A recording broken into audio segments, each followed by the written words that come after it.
Um bom domingo, 22 de janeiro de 2023. Sou o Padre João Maria.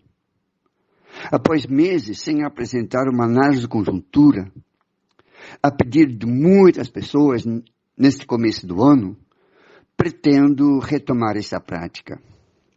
Não deverá ser semanal. A retomada de compromissos presenciais, viagens de trabalho e limite, portanto, de tempo para ficar lendo e escrevendo, talvez obriguem a reduzir a frequência para uma reflexão quinzenal. Vamos ver. Esta análise é um pouco grande. Destaco esta semana os seguintes assuntos que eu considero centrais na nossa conjuntura. Algumas considerações sobre o golpe ainda, punição de militares golpistas, o acontecido com Paulo Lemann e as lojas americanas, os fóruns sociais de Davos, o econômico e de Porto Alegre, o social, a tabela de imposto de renda e algumas fake news para não ser repassados adiante. Como era de esperado, a vitória de Lula trouxe consequências e reações para o Brasil e para o mundo. Tentamos resumir algumas. Uma tentativa de golpe foi minuciosamente preparada. Não foram reações espontâneas, manifestação de descontentamento ou cobrança popular de direitos negados ou reivindicados. As estruturas montadas nas portas dos quartéis, o financiamento do translado da alimentação, dos alojamentos, até o pagamento dos golpistas com PIX, contaram com investimentos de ruralistas e empresas. A minuta de decreto instituindo o estado de defesa, uma intervenção militar, encontrada na residência do ex-ministro de Justiça, Anderson Torres, prestes a receber a assinatura do não mais presidente Bolsonaro, deve ser considerada prova contundente do desejo de se fazer um golpe de Estado. A passividade das forças policiais, até a sua conivência com o ato terrorista do dia 8 deste mês, e a preparação dos militares em entrar em ação em Brasília, aguardando a decretação de um decreto de GLO, Garantia da Lei e da Ordem, mostram que se tratou de uma ação bem articulada. Somente Lula não decretou a GLO porque seria entregar o controle sobre a capital do Exército, a capital ao Exército, e, consequentemente, perda de poder do seu governo. A estratégia escolhida por Flávio Dino, ministro da Justiça, deve ser considerada a mais adequada. Já no dia anterior, 7 de janeiro, Dino convocou a Força Nacional em auxílio à atuação constitucional do governo do Distrito Federal, na manutenção da ordem. Diante da notícia por ele recebida, que centenas de ônibus estavam se deslocando para a capital federal. A Força Nacional não faz parte das Forças Armadas, mas por agentes policiais e bombeiros de estados e podem ser cedidos ao Poder Executivo por até 2 anos. O Brasil não é o único país na América Latina e no mundo que conheceu golpes militares. O tratamento dos golpistas, no entanto, não tem sido o mesmo após a restituição das democracias. Argentina, Chile e Uruguai tiveram a coragem de punir militares que se envolveram em golpes ou criticaram a política de governos democraticamente eleitos. No Brasil, a impunidade reina. A Lei 6.683 de 1979, perdoou os envolvidos no golpe militar e também seus opositores. Só não aqueles que cometeram crime de terrorismo, assalto, sequestro e atentados a pessoas. A Lei 10.559 de 2002 recuperou vantagens financeiras para os anistiados. Também foram anistiados crimes de tortura ocorridos durante a ditadura militar. A eleição do Bolsonaro e o desejo dos militares de se envolverem com assuntos políticos se apresentam como consequências remotas dessa cultura de impunidade. Novamente, o general Etchegoyen pleiteia o perdão para os militares envolvidos nos atos antidemocráticos.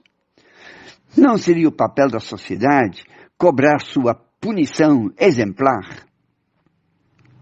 As Forças Armadas brasileiras se sentem e se comportam como tutela do governo civil. O texto do artigo 142 da Constituição, que reza a defesa da pátria, a garantia dos poderes constitucionais e, por iniciativa de qualquer destes, da lei e da ordem, é um texto muito vago. Mais do que combater inimigos, sejam externos, sejam internos, como consideram parte da população com pensamento anticapitalista, as Forças Armadas têm um papel de defesa da nação, não de agredir ou controlar a população. Alguns deputados, como o maranhense Márcio Gerri, do PCdoB, e Carlos Zaratini, do PT de São Paulo, defendem até a reformulação e clarificação do papel das Forças Armadas na Constituição. Bolsonaro pretendia utilizar o artigo para destituir o Supremo Tribunal Federal por romper, diz ele, a ordem e provocar uma crise entre os poderes, executivo e judiciário. O seu filho Eduardo utilizou o argumento do professor e jurista ultraconservador Yves Gantra Martins para justificar uma intervenção militar, visto que os militares teriam o papel de poder moderador no país, o que obviamente elas não têm. A segurança interna cabe a diversas corporações policiais e não aos militares. A impunidade não atinge apenas os militares, mas também a classe privilegiada dos muito ricos. Esta semana fomos surpreendidos pela notícia de um rombo bilionário nas lojas americanas. Jorge Paulo Lemann, o seu dono, origina-se de uma família de ricos comerciantes suíços. No Brasil fundou a empresa Aleco, no ramo de laticínios e de alimentos. Lemann e seus dois sócios, Manuel Hermann Telles e Carlos Alberto Beto Sicupira, têm um histórico conturbado no mundo dos negócios, que inclui falimentos, monopólios, abusos trabalhistas, fraudes contábeis e interferência política, financiando, por exemplo, o MBL e suas manifestações contra Dilma em 2013. Figurando entre os afortunados mais ricos do Brasil e do mundo, o trio fundiu as cervejarias Brahma e Antártica em 1999 e juntou assim a formada Ambev à belga InBev Stella Artois, comprando ainda a marca alemã Budweiser. Mas tem ações em muitas outras empresas, como a Telemar, a Gavisa, a Burger King, a Ketchup Heinz, etc. Em 1982, compraram então as lojas americanas, hoje objeto de investigação por fraude contábil. O sócio, Beto Sicupira, já reclamou que o Brasil é o país do coitadinho, do direito sem obrigação e da impunidade. Ele diz, isso é cultural. Agora, vamos aguardar se os ricaços sairão impunes desta fraude bilionária. O Fórum Econômico Mundial, este ano, realizado novamente de forma presencial em Davos, na Suíça, e no período costumeiro de antes da pandemia, em janeiro, se destaca pela carta assinada por mais de 200 milionários, afirmando ser justo que sejam cobrados impostos dos ricos e grandes fortunas, numa época em que a riqueza extrema convive com o empobrecimento sem limites da maioria da população mundial. Entre aspas, nenhum rico brasileiro assinou a carta. Também o Fórum Social Mundial acontece novamente em Porto Alegre, iniciando na próxima segunda-feira, amanhã, dia 23 de janeiro. O tema é democracia, direitos dos povos e do planeta, outro mundo é possível. A posse de Lula no Brasil deve injetar novo ânimo à resistência dos movimentos sociais contra a supremacia das políticas neoliberais. Em pauta estarão os direitos das populações tradicionais, a defesa da democracia, a proteção do meio ambiente, entre outras. O fórum é de fundamental importância no momento em que o relatório anual da Oxfam denuncia, mais uma vez, a alta concentração da riqueza e da renda. Mesmo durante a crise sanitária e econômica dos últimos anos, o abismo entre pobres e ricos se aprofundou. A desigualdade global explodiu e não há melhor maneira de lidar com a desigualdade do que redistribuir a riqueza, assim fala o ministro da Fazenda da Colômbia, José Antônio Ocampo. E ele continua. Como mostra o relatório da Oxfam, o 1% mais rico embolsou quase 2/3 de toda a nova riqueza nos últimos 2 anos. Quase o dobro do dinheiro dos 99% mais pobres da população mundial. Desde 2020, o 1% mais rico se apropriou de quase 2/3 de toda a nova riqueza gerada no mundo.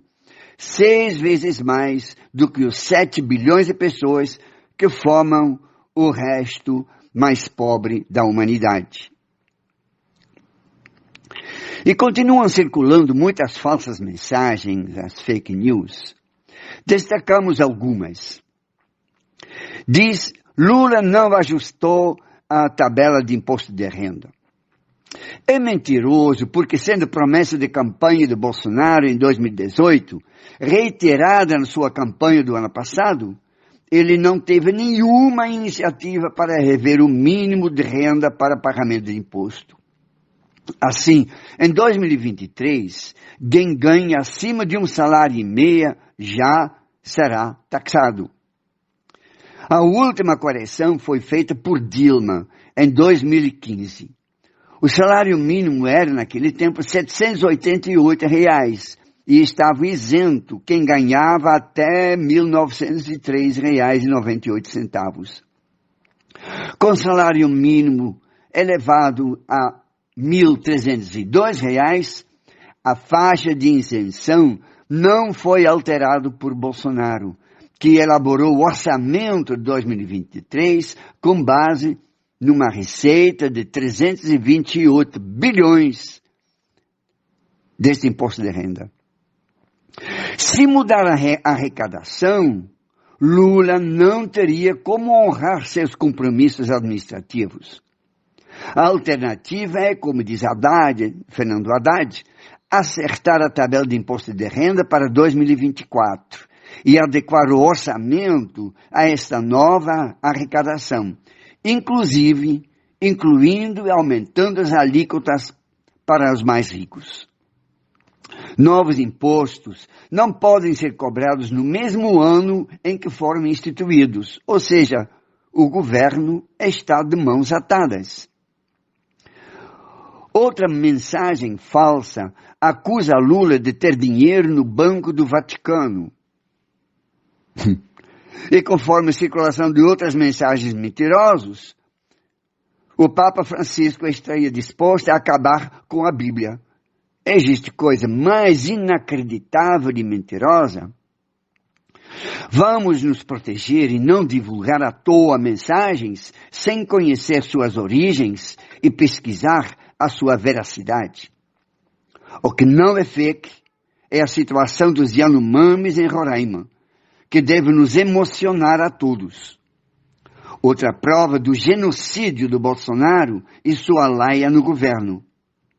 Em outubro de 2021, ele visitou o garimpo ilegal em Roraima, gastando mais de R$163 mil do seu cartão corporativo, mas não quis saber a situação calamitosa em que se encontravam os indígenas na terra Raposa do Sol. Assim, também não